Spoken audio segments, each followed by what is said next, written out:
Hello everyone and welcome back to I Was a Teenage Exocolonist. And let's just continue where we left off. So yeah, the colony is starving, which is less than ideal. Hi Dad. You can hear your dad sneeze all the way from engineering. It's explosive, like he's trying to scare away predators. He's wiping his nose as you approach on a handkerchief blotted with shimmering pink. Lately, he's also surrounded by a fine dusting of pink pollen that clings to him wherever he goes. You keep brushing the glitter off things in your quarters. He gives you a hug, then brushes pollen off your shoulder, laughing self-consciously. You haven't heard him laugh much lately. He's been working hard trying to improve the colony's food supply. He's showing signs of malnourishment too, though your mom is worse. You're worried for both of them. Your dad's skin is kind of shiny in patches. That's probably not good. He sees you staring and rubs his hands over his arms. Sparkling dust pools off of him in little clouds, scintillating in the light. "Oh yeah, that's a new symptom," he says. "Seems harmless though." "You should see a chief engineer instance." Your dad waves you off. I will. "Yeah, when you're dead?" He says, placatingly. "She's as busy as we are these days, though. There's no sense bothering her." "Seriously?" "Fine, it's your life. I mean, I'm just your son." "Whatever." He flexes. He's pretty strong, though he's got nothing on your mom. "And I'm doing fine, really." "Uh-huh. Cue the next coughing fit." Your dad sniffles. "Gosh, I feel like someone stuffed a whole potato pod up my nose," he says. "Like I could just poke a stick up there and pop. Fresh potato juice." "Ugh, Dad, gross." He just grins. "What? It's true." You follow his gaze out to the fields and to the lands outside the gate. "I wonder if the foragers could use an extra hand," he muses to himself. "Yeah, maybe I'll join them out there tomorrow." "Yeah, because there's less pollen out there." "Seriously?" Neither of your parents are taking proper care of themselves. They're so stressed out from the poor harvest and low food supplies. They try not to let you see it, but you can tell. Maybe your dad is right. A little seasonal illness is nothing compared to the danger of running out of food. I mean, you can die of other things than starvation? So, yeah. It's definitely silly not to worry, you know? Especially when there are good reasons to worry. And yeah, because of the situation with the food, I definitely feel like we should probably keep surveying and foraging and try to find those herd animals that they wanted us to try to find. Look, I gotta say, I'm not a fan of how little time you can spend out there because of how stressful it is. But yeah, let's head out. Forage in the valley.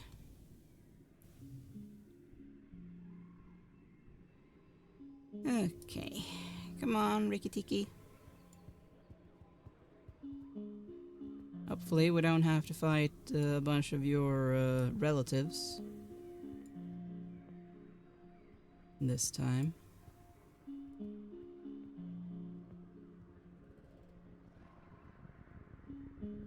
Oh?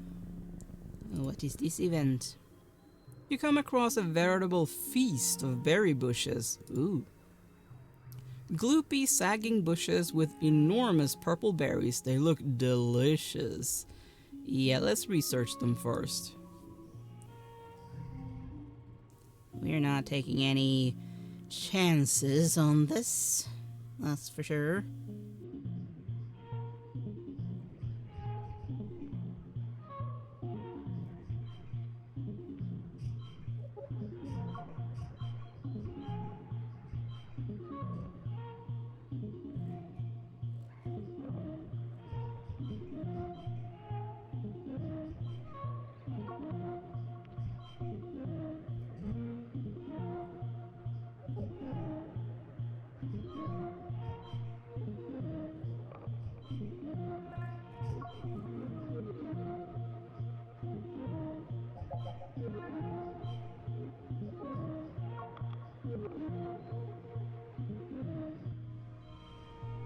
There we go.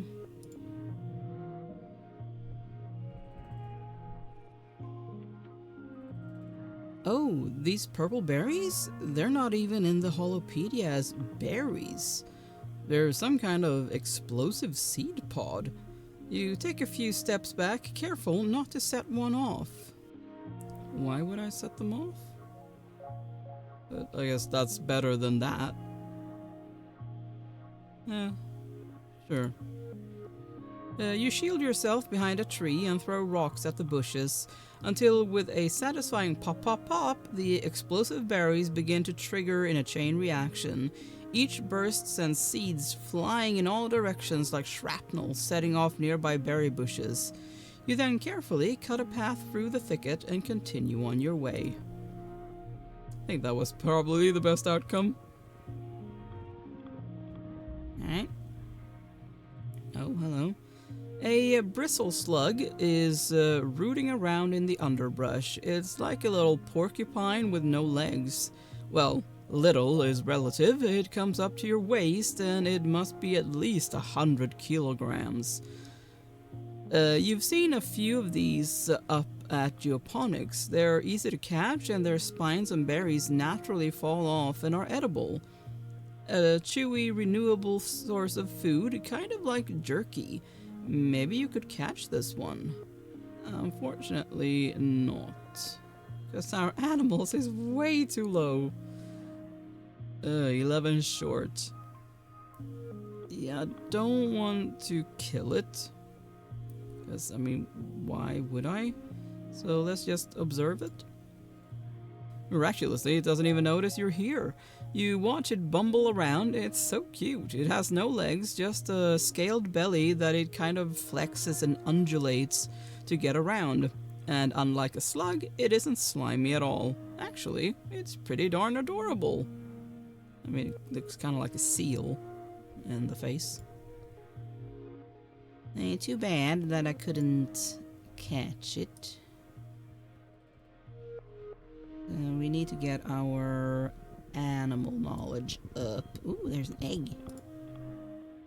You hear a rustle in the bushes and catch a glimpse of a shadowy figure. Could it be a person? Whatever it is, you quickly lose sight of it in the jungle. Follow it? The wilderness is thick here, as is the fog that comes in waves. You'll need to rely on your tracking skills to go further. Track it. Okay.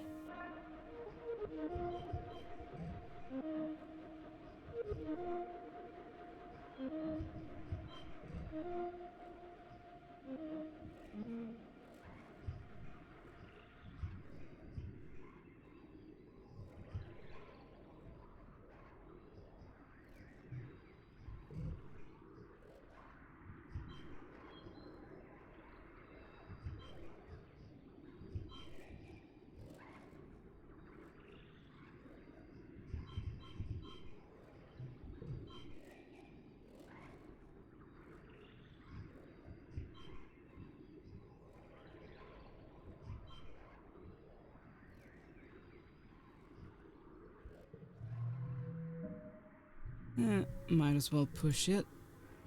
You're looking for a person, so it's a surprise when you come face to face with a weird looking creature. It kind of looks like a person a bit. More like a tree, really. Some relative of the bush bub, maybe? But more tentacles and slime. Like a tree oozing with goopy sap. With 2 legs. Yuck. It makes a sort of baroo noise at you as you back away. Interesting. Well, we are gonna have to head back. Yeah. But we got an egg. A hefty red Xeno egg. But yeah. We are stressed out. We need to head back. And I need to work on my animal skills. In case we get that event again. What's my biology at? Ooh, 78. Alright, and I'm getting that. Right. That is being suppressed. Which isn't ideal, but oh well. I can't really do anything about that. Unless I find food, which I didn't. Just exploding berries. Yeah, let's go to the park.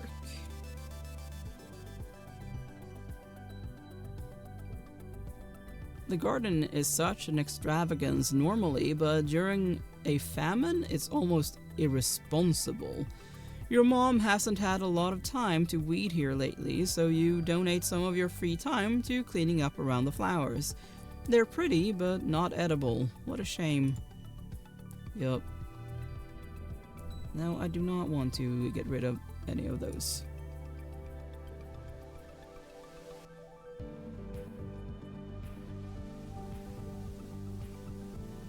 Okay, we're in summer. Anything? Ah, look at that. A yellow flower. Okay, I want animal. That's here, right? Yep. You work yourself hard in the heat of the suns, both high and unforgiving during dust. Rhett is understanding and doesn't push anyone to the point of fainting, but he doesn't have any sympathy for how sweaty and gross you get. Instead, he makes sure you're wearing sunscreen and drinking lots of water. Part of defending yourself, he says, is taking care of your body so it can do what you need it to do during a crisis. Which makes sense.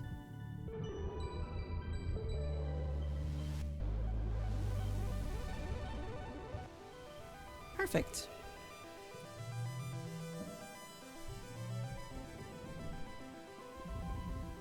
Wait. I didn't get any animal. Wait! Huh. It's still 29. That is annoying. It's time for Vertumnalia, the yearly midsummer celebration when the colony gives thanks for its good fortune. Yeah, about that.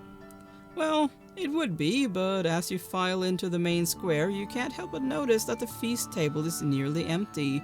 What Anne lacked in resources, she made up with care. The dishes are lovingly plated, soy cakes glisten, steam rises from buns stuffed with mince, and there are great pitchers of vegetable broth rendered out from even the most inedible food scraps. There's a neat stack of sugar cubes for dessert, whole sugar, what a luxury. In an underwhelming feast, that'll be the highlight. Governor Eutych's welcoming speech this year is short. Her frail body trembles as she welcomes you all to Vertumnalia with a dry, whispery voice. Then has to be helped off stage. Like all of you, she has been feeling the effects of the famine. Everyone clears away the chairs for the annual competition. Which one do you participate in this year? No, I can't do that. What is my creativity? Oh, wow. And my reasoning is even worse. Oh, boy. I guess we're doing that, even though we have that. I mean, sure, I could just watch. But sure. Calm adds something new every year, but no one's really at their best given the rationing. Running around sweating in the hot suns seems like a luxury nobody can afford, even you energetic kids. The spectators listlessly wave fans as Calm announces that this year's edition will be thumb wrestling. Last 30 seconds against Calm or get a time penalty. Okay. Nem's face falls. No fair, she exclaims. Calm's the shipwide thumb wrestling champion. He talks about it all the time. He's the worst.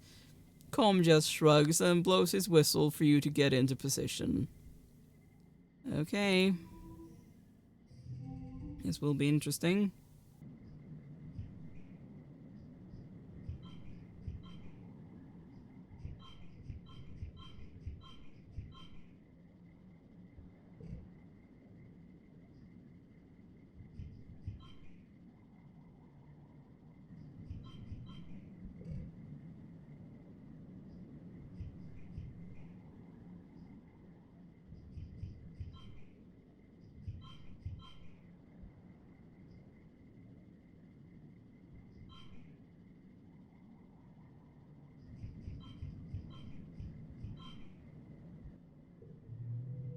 Fine, we'll take a little stress.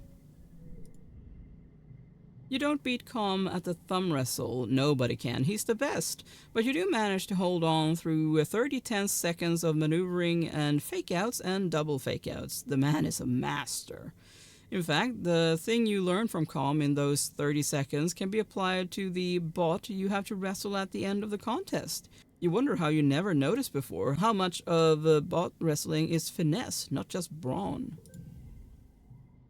You win handily.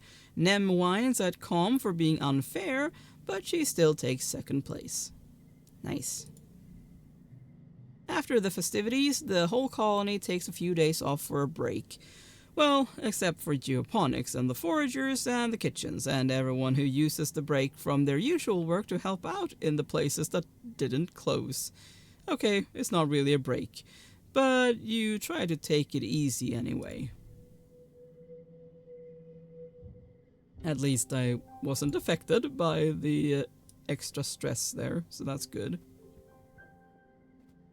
But yeah, not getting animals there was annoying. Could I get animals from something here?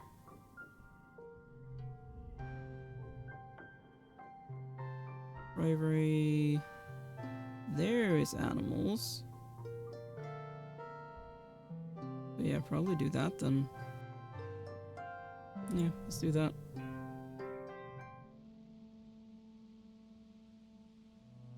Okay, let's see what we can find this time around. Hello. It's a cloudy day. You hear the crash of thunder from somewhere nearby. Loud. Sounds like it's getting closer. Oh wow. Suddenly, a massive, impossibly tall something punctures the low clouds and slams into the ground ahead of you. It's as tall as a skyscraper and a meter wide, covered with chitinous bone like an insect. You think it might be a leg? Another crashes down, then another. The creature's body must be up in the clouds, so high you can't see anything but the legs. The first leg lifts again and moves towards you. You're in shock. Your body simultaneously screams at you to stand still and run. I mean, I wish I could do that. But unfortunately, my perception is not that high. Both could be good, both could be bad. Although, Utopia did say, get away from there. So, let's do run. You blindly pick a direction and scramble that way. You can sense a shadow descending from above you. Something suddenly hits you from the left, and you're flung sideways off your feet. A moment later, one of the massive legs slams down right where you'd been. Another second, and you'd have been flat as the grass underneath it. You look up at what hit you, but it, or they, is already gone, having saved your life. Okay, well, thank you to whoever did that. I would have liked to thank you in person, but oh well. There's not much to find out here, but the peaceful atmosphere is great for contemplation. You find a particularly peaceful little plateau. Right. We have done this before.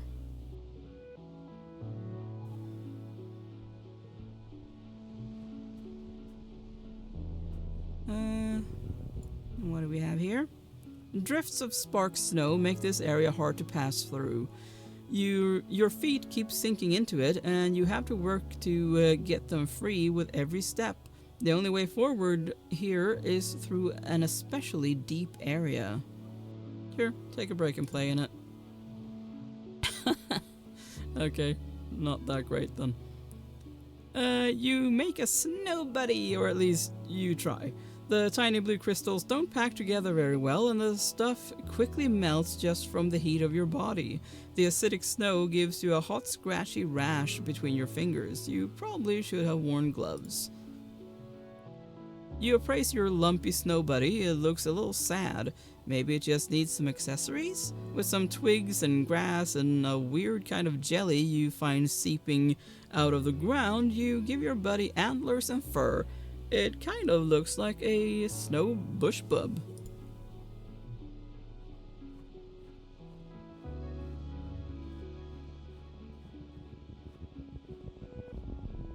Yeah. A mass of dead bushes blocks your way. They have pointy spines the size of short swords, and they look very, very sharp. Blast your way through it? Okay, sure. Good thing you brought a plas cutter with you. You cut a hole through the bushes and set a bunch of the surrounding forest on fire while you're at it. That'll teach those bushes to get in your way. I mean, I hope I didn't start a forest fire. Kind of irresponsible, you know. Anything else? Nope. You've stopped to admire the light glinting off the water of a shallow circular lake when you notice some strange rocks near your feet. They're pink and red, bobbing in the shallow water at the shore. The rocks are flashing golden yellow. This one, then that one, then a pause, then that one, then the first one again. You thought it was reflected sunlight at first, but no. The rocks themselves are glowing. Repeat the pattern? You play a memory game with them, touching the stones in the pattern they give you. You feel emotions coming from the rocks. Affection, interest, gratefulness. Somehow you understand they like the contact. Are they creatures or rocks? Sometimes the lines between the two can be blurry on Vertumna. They can't move, but learn about the world from creatures who pass by and touch them. Like the way animals rub to leave their scent, these rocks entice animals to play with them and leave information about the world. You get the sense they're excited for your new scent. To what end? You don't know. Hopefully nothing bad. I think we have like one more event in us. Yeah, basically. Oh, there's that creature. Do we have to interact with a creature for me to get animal info? Or animal points? You almost bump into Diz. He's being so still and quiet, hunched over and looking down a little knoll. He shushes you and points. Don't scare them. You follow his finger and see what looks like a bush shaking violently. Two bushes, actually, at opposite ends of a clearing. Oh, they're bush bubs. From far away, they really do just look like plants and rocks. They're fighting over territory, Dis says. How do you know that? Dis shrugs. If you're quiet, you see them a lot. You watch the two creatures face off, rhythmically rustling the leaves that grow out of their heads and backs. Their gangly branch-like antennae swing over their heads as they rear up to their full heights. Even from far away, they look imposing, like agile boulders.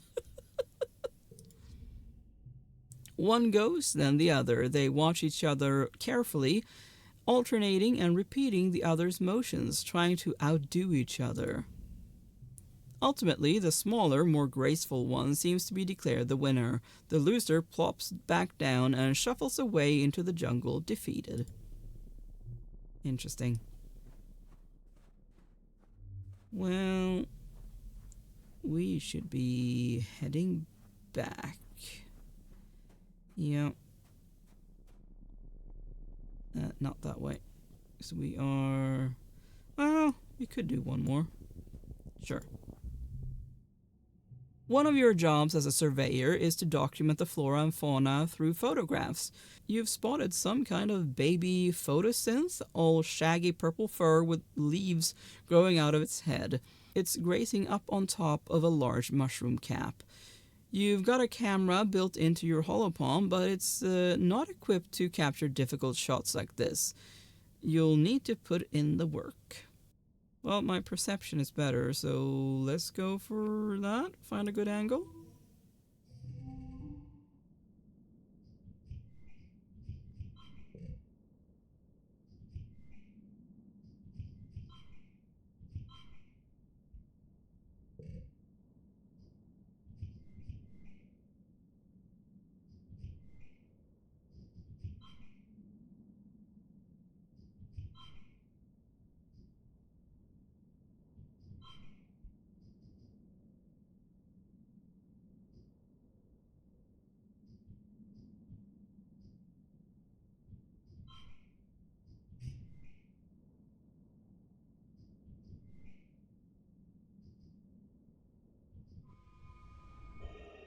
Took a lot of resources, but at least I made it. You climb up a tree and get an angle from above, not disturbing your subject. It comes out great, very avant-garde. Utopia is glad for the shot. Okay, well, we need to get back because, yeah, we are stressed. Oh, but we will grab that before we go. Alright, time to head back. Go home. Yes. No animals. Is it because of that? Oh, it is. Right. Well, that's annoying. Well, I am going to end this episode here. Thank you so much for watching. Please consider leaving a like and subscribe, and I will see you next time. Bye!